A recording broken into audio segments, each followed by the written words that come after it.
My name is Ruth. I am in 10th grade from Arlington. I learned from my research that Washington lawmakers are considering 3 bills regarding the selling of kratom in convenience stores. What strategy could be the most effective in regulating supplements like kratom, and why? Good question. In general, it is the responsibility of the legislature to make sure that products that are unreasonably harmful to youth or to other segments of the population have the proper restrictions and guidelines. Generally, for youth, it comes to age. I'm not sure, though, that kratom is good for anybody, but it is particularly a problem for youth who can be vulnerable to products like that.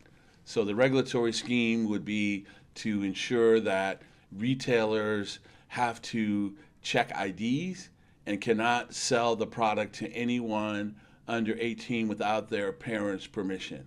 And then we ask the state to regulate that, and that could be anything from sending in undercover people to make sure that the stores are complying with the law, and then also to make sure that retailers are educated and understand what the requirements are, and to have reasonable penalties for retailers that violate the law.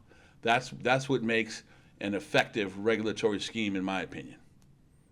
Well, Ruth, that is a great question, and one that a lot of states, including Washington, are grappling with right now. Whenever you think of new and emerging substances, there's always a rush to figure out what's the appropriate way to handle those. And in this case, we have a drug, a substance that is right now widely accessible, very little guardrails or regulations around preventing minors from getting access to those drugs.